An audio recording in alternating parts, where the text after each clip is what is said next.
On considère souvent dans la vision moderne que la race humaine domine la chaîne alimentaire. Nos armes de chasse technologiquement avancées, allant de l'arc et des flèches aux puissants fusils à longue portée, nous ont permis d'atteindre une position de domination absolue sur le règne animal. Au point où des animaux qui étaient autrefois des menaces pour nous, comme les meutes de loups errants, sont aujourd'hui nos plus proches compagnons. Nos villes peuplées et souvent sûres dissuadent les animaux dangereux d'entrer dans nos maisons et de nous enlever comme un repas facile.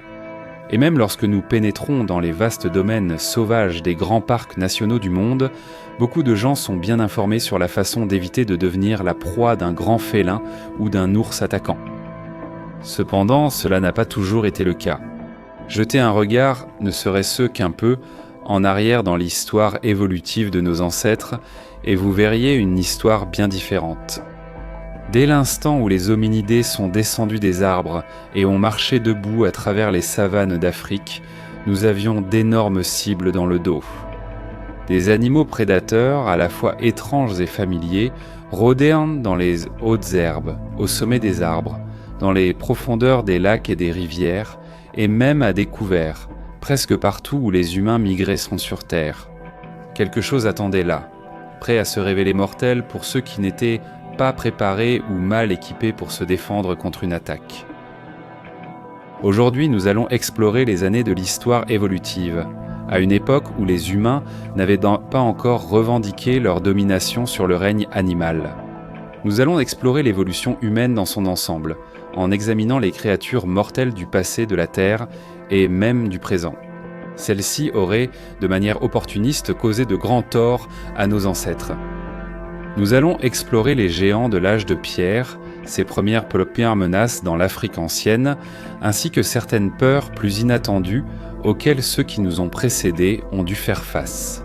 Installez-vous confortablement et détendez-vous pendant que nous explorons l'époque où les humains étaient en des proies, en examinant les créatures terrifiantes et étonnantes qui nous ont autrefois causé du tort. Aujourd'hui, les chiens et les chats sont les animaux de compagnie les plus courants dans le monde entier, avec des millions et des millions de foyers possédant au moins l'un de ces compagnons loyaux et amicaux. Les chats et les chiens ont été domestiqués très tôt dans l'histoire humaine et sont restés un élément essentiel de la culture humaine depuis le tout premier jour où cela a commencé. Les familles des chats et des chiens, Felidae et Canidae respectivement, sont aujourd'hui des groupes diversifiés de mammifères carnivores que l'on peut retrouver dans une grande partie du monde sous une forme ou une autre. Des cougars et jaguars des Amériques aux lions d'Afrique et tigres d'Asie. Ce sont parmi les animaux prédateurs les plus facilement reconnaissables au monde. Et ils étaient en ce bien plus diversifiés au cours des années qui ont marqué le début de l'histoire humaine. L'Afrique était, et est toujours, le foyer de l'un des félins les plus redoutables à l'époque où nos ancêtres ont fait leurs premiers pas debout. Le léopard. Ces grands félins, reconnaissables à leur pelage tacheté et à leur tendance à grimper aux arbres, sont parfaitement adaptés à la chasse aux primates. Experts pour chasser aussi bien au sol que dans la cime des arbres.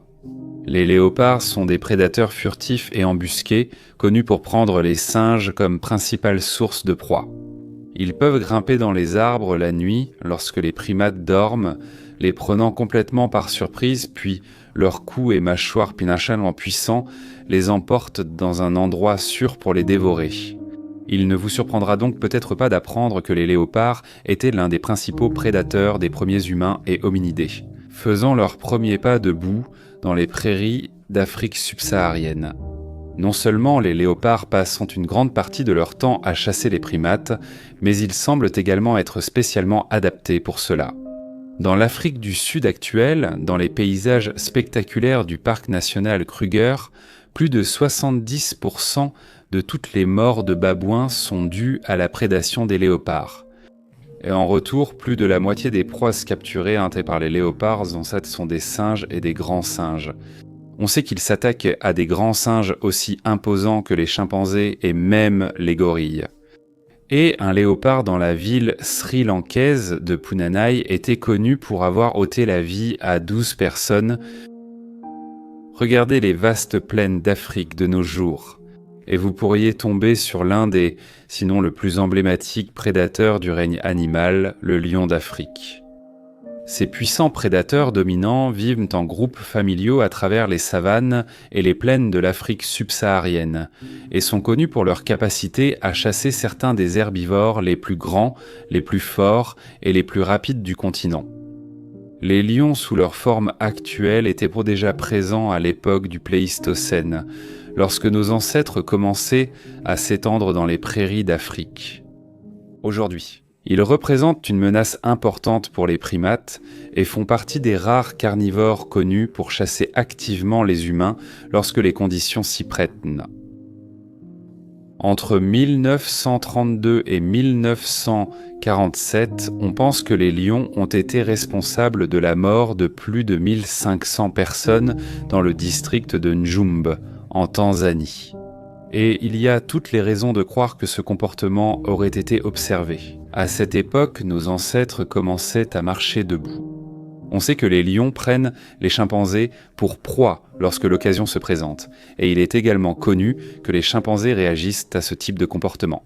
Avec une série de cris d'alarme complexes, en fuyant dans les arbres et en poussant des gémissements lorsque la chasse réussit, les scientifiques pensent que les premiers humains pouvaient réagir de la même manière, du moins avant d'évoluer.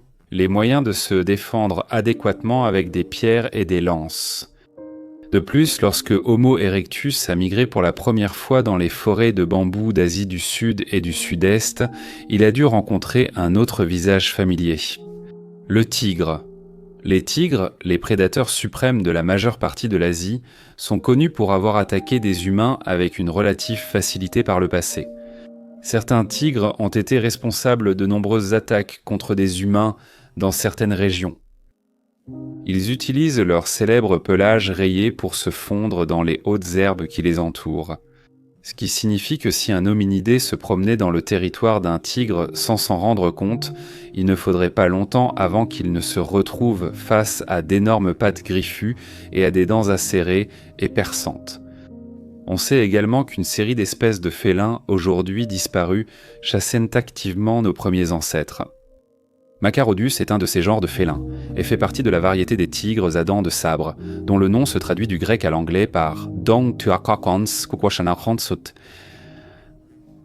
ardent couteau. Il était largement répandu à travers le monde, depuis ses débuts au Miocène moyen jusqu'à son extinction finale au Pléistocène, principalement en Afrique, en Europe, en Asie et même en Amérique du Nord. Ce grand félin comptait sur ses puissants muscles du cou pour asséner un coup fatal à ses proies, un régime qui incluait souvent nos ancêtres. On pense qu'il était capable de faire preuve d'une grande précision lorsqu'il attaquait ses proies, utilisant ses canines comme des cisailles pour lacérer la créature qui se débattait entre ses mâchoires, Macarodus cabir, une espèce qui vivait alors en Afrique du Nord. Nos premiers parents, Sahelanthropus chalensis, sont apparus dans la même région et on pense qu'ils pouvaient peser jusqu'à près de 500 kg, soit 200 kg, de plus que les plus grands tigres actuels. Des fossiles de Sahelanthropus ont été retrouvés à proximité immédiate des grands félins, ce qui indique qu'ils pouvaient constituer une source de proie essentielle pour ces prédateurs dominants. Un autre grand félin, éteint très répandu, cette fois de la variété à dents de sabre, était Homotherium, un félin qui vivait en Amérique du Nord et du Sud, en Eurasie et en Afrique, du Pliocène au Pléistocène. Il était adapté à la poursuite de ses proies comme un guépard, plutôt que de compter sur des attaques furtives de dernière minute depuis les hautes herbes. Ses mâchoires puissantes étaient conçues pour saisir fermement ses proies et pouvaient abattre des animaux aussi grands que de petits éléphants. Ce coureur d'endurance redoutable poursuivait nos ancêtres à travers des habitats ouverts en altitude, ce qui le rendait parfaitement adapté à la course sur la steppe des mammouths d'Eurasie et les grandes plaines d'Amérique du Nord. En plus de cela, nos ancêtres auraient également dû faire face à un genre de félin à dents de sabre, connu sous le nom de mégantyrion, qui vivait à travers l'Afrique et une grande partie de l'hémisphère nord. au Pléistocène moyen, alors que diverses espèces humaines primitives émergeaient en. Massif et trapu, cet animal aurait ressemblé à un jaguar, avec des proportions plus proches de celles d'un grand lion. Capable de grimper aux arbres pour poursuivre des primates, ce grand félin traquait aussi les plaines à la recherche d'animaux comme les antilopes, les éléphants, les rhinocéros et les chevaux. Plus tard, des générations d'humains vivant sur la steppe à Mammouth, ainsi que dans certaines régions d'Amérique du Nord, ont dû faire face aux loups, qu'ils soient modernes ou terribles.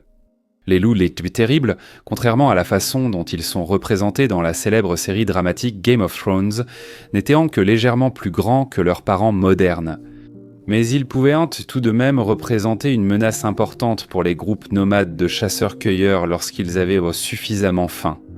Les loups qui n'avaient pas encore commencé à être domestiqués par les humains restaient des animaux sauvages dangereux et leurs meutes pouvaient facilement devenir incontrôlables dans des conditions favorables. Aujourd'hui, on sait que les loups modernes tuent plus souvent des humains au printemps lorsque les louveteaux viennent de naître et que la mère doit trouver suffisamment de nourriture pour les nourrir. Il y a de nombreuses raisons de croire qu'avant que les loups ne parviennent à s'intégrer dans les premières sociétés d'Homo sapiens, ils les auraient chassés lorsque le moment s'y prêtait. Les froides régions nordiques de la steppe des mammouths présentaient à nos ancêtres bien plus de défis que les seuls éléments. Dans ces régions glaciales, d'énormes nouveaux animaux avaient évolué pour chasser dans les toundras, les plaines et les forêts d'Eurasie. Ursus belleus, l'ours des cavernes, était l'un de ces animaux. Cet énorme ours massif, qui aurait ressemblé à un grizzly bien plus grand, a évolué il y a environ 10 000 ans et est resté aux côtés de nos ancêtres jusqu'à il y a environ 25 000 ans. On a retrouvé des restes de ces énormes ours dans des grottes, comme on pouvait s'y attendre, où ils passaient souvent l'hiver en hibernation. Bien que ces ours n'aient pas été des carnivores stricts, complétant leur alimentation avec de la végétation et des fruits, ils auraient été extrêmement dangereux, s'ils étaient dérangés. Les tribus nomades d'humains tombant sur une grotte apparemment abandonnée auraient dû faire preuve de prudence avant d'y pénétrer. Déranger un ours des cavernes endormies aurait conduit à une confrontation mortelle où les lances affrontaient les griffes. Des humains non préparés ou imprudents auraient eu peu de chance face à l'un de ces mammifères extraordinaires. Les premiers humains à traverser le détroit de Bering pour arriver en Amérique du Nord auraient également eu le privilège de rencontrer Arctotus, l'ours à face courte. Lorsqu'il se tenait debout, ces ours pouvaient atteindre 3,30 mètres de haut et menaient une vie similaire à celle de leurs homologues eurasiens. Les premiers Américains cherchant un abri auraient dû faire preuve de prudence. Les ours des cavernes eux-mêmes entraient souvent en contact avec une autre espèce vivant dans les grottes du Nord, la hyène des cavernes, Crocuta spalaea. Il s'agissait d'une sous-espèce de la hyène tachetée, encore existante aujourd'hui, qui vivait sur la steppe à mammouth eurasienne tout au long du Pléistocène moyen et supérieur. Elle était assez grande pour tuer des animaux aussi grands que les bisons de la steppe et les mammouths laineux. Les rencontres entre rhinocéros, humains et hyènes auraient été courantes, surtout pendant l'hiver, lorsque l'espace dans les grottes était très disputé. Il y avait énormément de concurrence, en particulier entre les hyènes des cavernes et les néandertaliens. Et on pense que les populations de hyènes des cavernes auraient même pu retarder l'arrivée des premiers groupes d'Homo sapiens en Amérique du Nord en raison de leur abondance et de leur dangerosité. Au milieu des différentes espèces d'animaux des cavernes présentes sur la steppe à mammouth, les premiers humains devaient aussi se méfier de la caverne. Lion Panthera spelaea, ce grand félin, plus grand que les lions actuels, pouvait être trouvé à travers l'Eurasie à la fin du Pléistocène et était un chasseur connu des humains anciens. Contrairement aux lions modernes, il était peut-être solitaire, rôdant dans les bois ouverts et les plaines à la recherche de nourriture qu'il abattait entièrement seul. Il était tout à fait capable d'abattre des proies aussi grandes que le bœuf musqué ou l'auroch par lui-même. Et ainsi, si un groupe d'humains tombait sur une grotte déjà occupée par un lion des cavernes, il devait être prêt. Avec autant d'animaux dangereux présents dans les prairies et les plaines du Pléistocène, on aurait pu penser qu'il y aurait au moins eu un répit face aux attaques potentielles d'animaux venus du ciel. Malheureusement, nos ancêtres ont bel et bien été victimes d'oiseaux préhistoriques fondant du ciel et emportant nos enfants. Aujourd'hui, les attaques d'oiseaux volant contre les humains ne sont pas courantes et nous ne pensons généralement pas que les oiseaux de proie représentent un danger pour notre propre espèce. Les grands oiseaux de proie, comme les hiboux, les faucons et les aigles, sont effectivement capables d'attraper et d'emporter de petits chiens et chats, au grand désarroi des propriétaires d'animaux qui ne s'y attendent pas.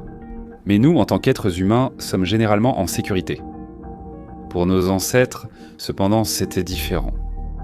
L'un des fossiles d'hominidés les plus célèbres est l'enfant de Taung, le crâne d'un enfant Australopithecus africanus de 3 ans, découvert en Afrique du Sud en 1924. C'est ce spécimen qui a permis d'identifier son espèce et il a été décrit par des experts comme la découverte anthropologique la plus importante du XXe siècle. Ce qui est si remarquable, dans le crâne de l'enfant de Taung, cependant, c'est une série de trous présents dans et autour de ses orbites. On pense que, alors que l'enfant de Taung errait innocemment dans les prairies d'Afrique du Sud, une espèce non identifiée de grand oiseau de proie, possiblement un aigle, a fondu sur lui depuis le ciel et a attrapé l'enfant par la tête. Assez léger pour être emporté jusqu'au nid de l'aigle. La tête de l'enfant a été transpercée par les énormes serres de l'oiseau et, par conséquent, il est rapidement devenu un repas pour l'aigle et ses petits. Le crâne avait été découvert parmi d'autres ossements, probablement d'anciennes proies de l'aigle, dans ce que l'on considère comme une sorte de nid. Ce qui implique que cette espèce était un chasseur redoutable. Ce n'est pas seulement l'Afrique qui a connu de tels événements. Lorsque les Maoris sont arrivés pour la première fois en Nouvelle-Zélande, une immense espèce d'aigle, suffisamment grande pour chasser les géants moas, un type d'oiseau énorme et incapable de voler, était présente sur l'île. L'aigle de Haast, avec son envergure pouvant atteindre 3 mètres, aurait représenté une menace constante pour les Maoris. Des enfants étaient emportés par surprise, enlevés vers leur nid pour servir de proie. Lorsque ces populations ont finalement chassé les géants moas jusqu'à leur extinction dans les années 1400, il ne restait plus assez de grosses proies pour permettre aux aigles de Haast de survivre. Et ils ont rapidement disparu à leur tour, ce qui a dû ravir les Maoris, on peut le supposer. Aujourd'hui, les primates constituent une part importante du régime alimentaire de nombreuses espèces d'aigles à travers le monde, et cela depuis des millions d'années. Quand on considère les habitudes de l'aigle des Philippines et de l'aigle harpie d'aujourd'hui, 2 espèces qui se nourrissent presque exclusivement de primates, on peut facilement comprendre à quel point les petits de nos ancêtres pouvaient être exposés à un risque énorme. En plus de partager le monde avec de nombreuses espèces de carnivores mégaphoniques au Pléistocène, un grand nombre d'herbivores agressifs parcouraient également la Terre aux côtés de nos ancêtres. Beaucoup de ces herbivores représentaient des sources de nourriture risquées mais gratifiantes pour les premiers humains. Et bien qu'ils ne chassaient pas activement les humains, certains d'entre eux étaient extrêmement agressifs. Réfléchissez aux plaines africaines d'aujourd'hui. Chaque année, plus d'humains sont tués par des hippopotames, des éléphants d'Afrique et des buffles du Cap que par des lions et des léopards. Pendant la saison des amours, les éléphants mâles peuvent être extrêmement agressifs. Alors que les hippopotames sont statistiquement les mammifères les plus dangereux d'Afrique, ce sont des mammifères herbivores d'Afrique. À l'époque où nos ancêtres sont apparus, ils auraient représenté des menaces importantes si nos ancêtres s'étaient aventurés dans leur territoire sans méfiance. Le Deinotherium, un proboscidien éteint apparenté aux éléphants modernes, en est un excellent exemple. Il a existé jusqu'au début du Pléistocène, à l'époque où les australopithèques descendaient troncs des arbres pour s'aventurer dans les savanes. Et les deux seraient souvent entrés en contact en Afrique. Cet énorme herbivore, qui dans certains cas pouvait atteindre plus de 4 mètres de haut, arborait de longues défenses recourbées vers le bas, qui sortaient l'essor de sa mâchoire inférieure. Lorsqu'il était en état de mustèque, une période de taux de testostérone élevé observée chez les éléphants mâles pendant la saison des amours. Cela aurait été l'un des animaux les plus dangereux de la planète, avec une tendance probable à charger tout ce qui empiétait sur son territoire. 13 tonnes de muscles et de poids fonçant vers un petit australopithèque sans défense auraient été une recette pour le désastre. À moins que les singes ne puissent atteindre les arbres à temps, il y avait peu de raisons d'espérer survivre. Là-haut, sur le mammouth steppe, une multitude d'herbivores dangereux auraient y vécu aux côtés de nos premiers ancêtres et cousins Homo sapiens et Homo neanderthalensis. Tout d'abord, les mammouths laineux auraient été présents en vastes troupeaux, chassés par les premiers humains. Extrêmement dangereux en eux-mêmes, les chasses des premiers humains aux mammouths auraient même dû être coordonnées et pratiquées avec la bonne combinaison de technologie, de discrétion et dans certains cas, de piégeage. On peut en dire autant du rhinocéros laineux et de son proche parent, l'Elasmotherium du Pléistocène. Les humains auraient souvent été en contact avec ces dangereux herbivores. Et le premier tauran, avec sa longue corne en forme de lame et sa tendance agressive, aurait été un adversaire redoutable dans n'importe quelle situation. En plus de la présence de ces mammifères, il y avait aussi le cerf géant Mégalocéros, également connu sous le nom d'élan d'Irlande, présent en Eurasie. Au même moment, nos premiers ancêtres sont arrivés dans la région, bien plus grands que n'importe quel cerf vivant. Leurs bois colossaux auraient mis fin violemment à de nombreuses chasses, dont beaucoup auraient pu entraîner 1 ou 2 morts si la prudence n'avait pas été de mise. Sur les plaines d'Amérique du Nord, des scénarios similaires se produisaient. Des mastodontes, semblables aux éléphants et aux mammouths, parcouraient lourdement les plaines de ce qui est aujourd'hui les États-Unis. Ils étaient plus que capables de causer des dégâts extrêmes aux premiers humains s'ils se trouvaient au mauvais endroit au mauvais moment. Un herbivore bien plus étrange prospérait également dans les prairies d'Amérique du Nord, les paresseux terrestres. Certains de ces xénartres géants atteignaient la taille des éléphants modernes, dotés d'un tempérament territorial et des longues griffes de leurs descendants. Celles-ci pouvaient facilement être utilisées pour frapper des chasseurs inattentifs ou imprudents qui traversaient les terres des paresseux terrestres.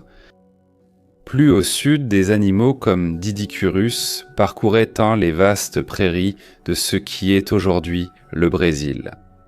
Ce parent géant du tatou, de la taille d'une grosse voiture, était doté d'une carapace solide et d'une massue hérissée de pointes à l'extrémité de sa queue flexible. Une réponse mammalienne à l'ankylosaure du Mésozoïque, peut-être l'une des proies les plus difficiles à chasser de toute la mégafaune du Pléistocène, ces herbivores bien défendus étaient très probablement mieux laissés tranquilles. L'eau était une nécessité constante pour les groupes nomades d'hominidés, depuis les premiers australopithèques jusqu'à nous. Partout dans le monde, rivières et lacs traversaient les environnement tant qu'un des premiers humains. Ceux qui descendaient en chemin pour collecter de l'eau ou boire devaient être extrêmement prudents. De nombreuses sources d'eau douce auraient été dissimulées par la boue et la végétation, rendant les dangers qu'elles cachaient difficiles à voir. Avant tout, la plus grande menace provenant des sources d'eau aurait été les crocodiliens. L'un de ces crocodiliens était Crocodylus anthropophagus, dont le nom se traduit littéralement par « crocodile mangeur d'humains ». Les humains et d'autres hominidés auraient été une source de nourriture clé pour ce reptile géant qui vivait dans la gorge d'Olduvai en Tanzanie, le même endroit habité par les premières espèces du genre Homo Homo habilis. Des fossiles humains ont été découverts dans la région avec des morsures de crocodiles profondément incrustées dans les os, causées par des crocodiles surgissant de l'eau à la toute dernière seconde, entraînant leur proie dans les eaux troubles pour effectuer la fameuse roulade mortelle du crocodile. Ailleurs au Kenya, Crocodilis torbjarnarsini chassait probablement les premiers humains dans le lac Turkana. Avec ses 8 mètres de long, il s'agissait de la plus grande espèce de crocodili connue de la science à ce jour. Alors que les humains vivant dans la région à la même époque étaient bien plus petits que nous aujourd'hui.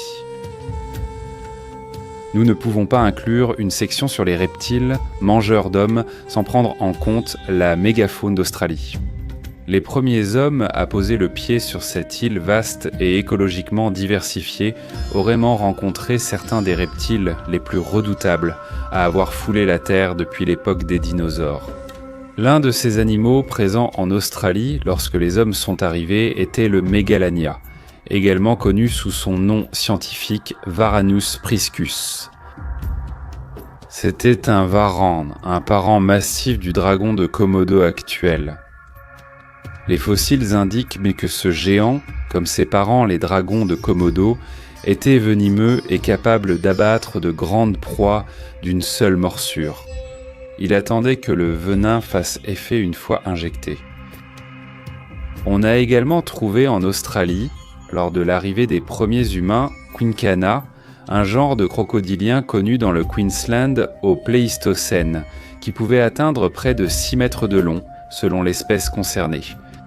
Contrairement aux crocodiliens actuels, Quinkana était capable de sprinter sur la terre ferme grâce à des pattes adaptées à la course. On pense qu'il ne passait pas beaucoup de temps dans l'eau en raison de la longueur et de la forme de ses pattes, qui maintenaient son grand corps bien au-dessus du sol. Alors que beaucoup de crocodiliens comptent sur l'eau pour noyer leur proie, Quinkana ne le pouvait pas. Plutôt que d'avoir des dents coniques et agrippantes comme un crocodile moderne, les dents de Quinkana ressemblaient davantage à des couteaux dentelés, capables de tailler et de trancher des morceaux de chair.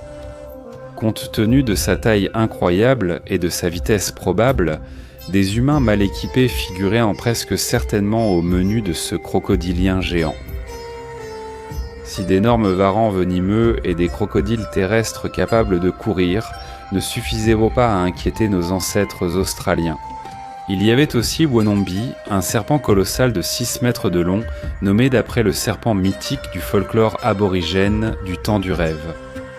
C'était un grand constricteur, utilisant son long corps musclé pour expulser l'air des poumons de ses proies. Une fois que Wonombi avait saisi un humain ancien, il n'y avait plus beaucoup d'espoir de s'en libérer. La force du serpent surpassait la plupart du temps celle de la victime et se débattre ne faisait qu'accélérer la mort. Alors que l'énorme reptile resserrait son étreinte autour du torse de sa pauvre proie, une fois la proie morte, Wonombi commençait le processus d'ingestion, refermant ses mâchoires massives sur le corps sans vie de sa victime. Il est facile d'oublier que les primates eux-mêmes ont souvent des tendances carnivores. Les babouins, par exemple, peuvent être extrêmement agressifs. Les singes et les chimpanzés de la forêt tropicale africaine sont connus pour se montrer excessivement violents lors de conflits territoriaux avec leurs propres congénères. Au cours de l'évolution humaine, il n'est pas exclu que la même chose se soit produite. Pensez à quel point les humains modernes peuvent être territoriaux.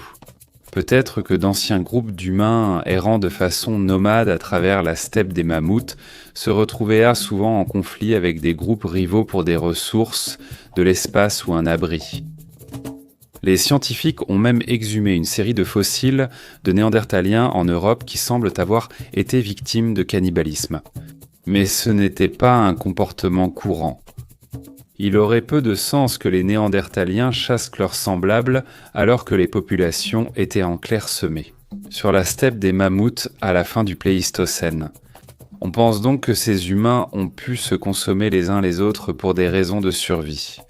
Peut-être qu'en période de grande famine, il leur semblait logique de tuer et de manger un membre plus faible du groupe afin de maintenir toute la famille en vie. Il existe aussi la théorie selon laquelle ces Néandertaliens auraient bien pu être mangés de façon rituelle, ce qui semble moins probable que la troisième théorie. Que cela représente un exemple isolé de survie, mêlé à un possible meurtre en état de légitime défense. Si ce n'était pas pour notre capacité à façonner le monde naturel qui nous entoure au point de le rendre méconnaissable, il est probable que nous serions encore à la merci des carnivores sauvages, aujourd'hui. Pensez au nombre d'animaux dangereux dont nous n'avons pas parlé aujourd'hui et qui existent encore actuellement. Les requins, les orques, les serpents venimeux, les cougars, certaines espèces d'oiseaux et même des invertébrés. Il est facile d'oublier que certains animaux restent extrêmement dangereux lorsqu'ils se sentent menacés ou ont faim. Des situations auxquelles nos ancêtres étaient souvent confrontés au cours de leur évolution, sans équipement ni préparation. Il existe de nombreuses menaces pour l'homme moderne dans la nature sauvage d'aujourd'hui. Nous sommes devenus dépendants de la technologie pour chasser ces animaux de manière excessive, et beaucoup des animaux qui nous chassaient autrefois sont aujourd'hui en déclin rapide partout dans le monde. Bien que les efforts de conservation empêchent la disparition de ces créatures extraordinaires, il vaut la peine de se rappeler les luttes de nos ancêtres. Et comment, d'un point de vue purement biologique, ils dépendent de nous autant que nous dépendons d'eux.